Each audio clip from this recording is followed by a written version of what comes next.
Bismillahirrahmanirrahim. Assalamualaikum warahmatullahi wabarakatuh. Ketemu lagi di pertemuan matematika untuk kelas 11. Ya, saya akan lanjut pertemuan ini. Saya akan bahas ya, yaitu materi fungsi kuadrat. Ya, ini adalah fungsi kuadrat. Kalau sebelumnya adalah persamaan. Saya ulangi lagi. Yang sebelumnya adalah persamaan kuadrat. Apa sih bedanya persamaan dan fungsi kuadrat? Ya, kalau persamaan kuadrat itu kan ada sama dengan 0. Bentuknya seperti ini. Sebenarnya sama dengan fungsi bentuknya. Yang namanya kuadrat itu ada kuadrat-kuadratnya, itu bentuknya sama seperti ini, ax kuadrat plus bx plus c. Cuma yang membedakan dengan fungsi kuadrat itu adalah bentuk umumnya adalah yang namanya fungsi, berarti lambangnya adalah fx atau y. Pasti diawali dengan y sama dengan atau fx sama dengan. Nah, kuadratnya berarti sama bentuknya, bentuk umum kayak persamaan kuadrat, cuma tidak sama dengan 0. Langsung dengan ini. Jadi bedanya persamaan dan fungsi kuadrat, kalau fungsi itu ada lambang fx maupun y, seperti itu ya. Oke. Nah, kalau sudah mengenal fungsi kuadrat, biasanya di fungsi kuadrat itu nanti kita ada lihat di soal ada bentuknya gambar. Gambar fungsi kuadrat itu seperti parabola lah, ini melengkung seperti ini. Nah, kalau parabolanya atau lengkungannya itu menghadap ke atas seperti ini, itu berarti nilai A-nya lebih dari 0. Berarti entah itu 1, 2, 3, 4, 5 dan seterusnya, A-nya lebih dari 0. Bukan 0 ya. Oke.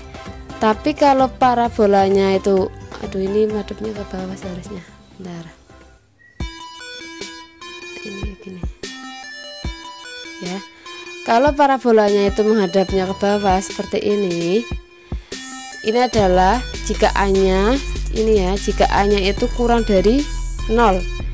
Jadi misal kurang dari 0 berarti min 1, min 2, min 3 dan seterusnya, pokoknya negatif. Itu parabolanya atau ini setengah lingkarannya ini, lengkungannya itu menghadapnya ke bawah. Oke. Itu sekilas gambar parabolanya, gambar fungsinya ya, kurvanya. Sekarang di fungsi kuadrat itu ada yang namanya istilah titik puncak, ataupun istilah lainnya titik ekstrim, atau istilah lainnya titik stasioner, atau istilah lainnya adalah titik balik. Jadi misalkan nanti ada soal, tentukan nilai titik puncak, titik ekstrim, titik stasioner, titik balik, itu adalah istilah yang sama. Kenapa kok ada titik puncak maupun ekstrim? Itu loh, ini loh. Ini kan melengkung seperti ini, berarti kan puncaknya seperti begini. Nah, itu ada puncaknya. Adalah biasanya dilambangkan dengan xe, ye.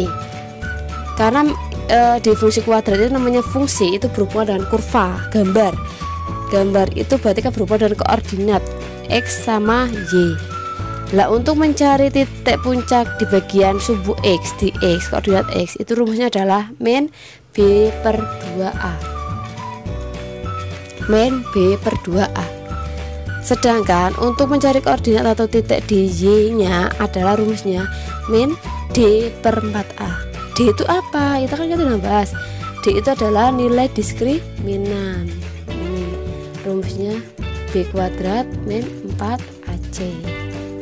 Jadi ini kita materinya berlanjutan ya. Oke. X nya itu namanya sumbu simetri. X nya adalah istilahnya sumbu simetri, dan Y nya adalah nilai ekstrim atau nilai balik atau nilai stasioner. Itu yang dinamakan Y nya, itu namanya itu. Contoh, koordinat titik balik grafik fungsi kuadratnya adalah fx sama dengan 3 min 2x min x kuadrat.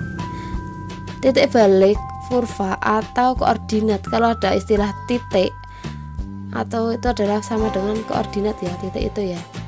Jadi adalah kita menentukan xe sama ye, kecuali di soal mintanya tentukan sumbu simetri, berarti x saja.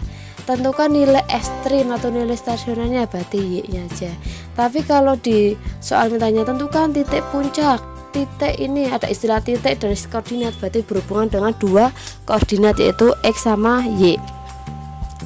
Kita cari satu-satu. Xe rumusnya adalah min b per 2a. B nya berapa ini?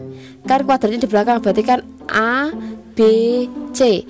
B nya adalah sini adalah min 2 berarti min 2. 2A, A nya berapa? 1. Langsung ketemu.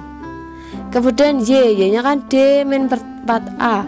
D nya kan rumus diskriminan itu kan B kuadrat min 4AC. B nya adalah min 2 berarti min 2 kuadrat 4AC. A nya min 1.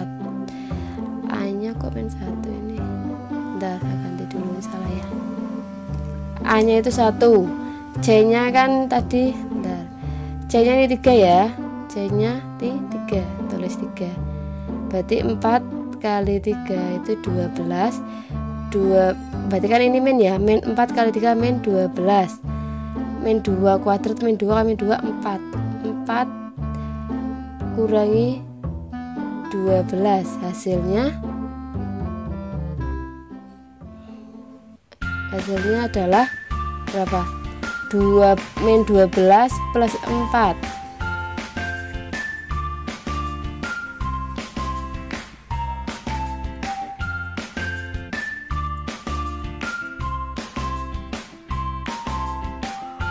Oh iya deh, ininya min 1 ya. Bentar, saya maaf salah.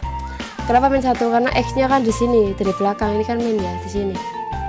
Koefisiennya di depan sini, jadi min 1. Min 4 kali min 1 kan 4, positif 4 ya. 4 kali 3 12, 12 tambah 4 16 ya, betul. Mohon maaf ya, karena ini posisi kuadratnya itu dibalik, jadi koefisiennya adalah min 1 ini. Jadi ketemu koordinatnya adalah min 1,4. Jadi misalkan ada istilah untuk menentukan titik atau koordinat itu adalah berarti koordinat XE sama YE. Tapi kalau hanya menentukan nilai simetrinya atau nilai ekstrimnya saja, berarti menentukan salah satu ini. Oke? Ya, mungkin untuk pertemuan hari ini saya cukupkan di menentukan titik koordinat dulu ya, titik balik, titik ekstrim, dan mengenal bentuk umum fungsi kuadrat dulu untuk pengantar. Untuk pertemuan selanjutnya saya akan bahas materi menentukan fungsi kuadratnya. Oke? Silakan jika mau ditanyakan, silakan kita diskusikan di grup kelas masing-masing. Terima kasih. Wassalamualaikum warahmatullahi wabarakatuh.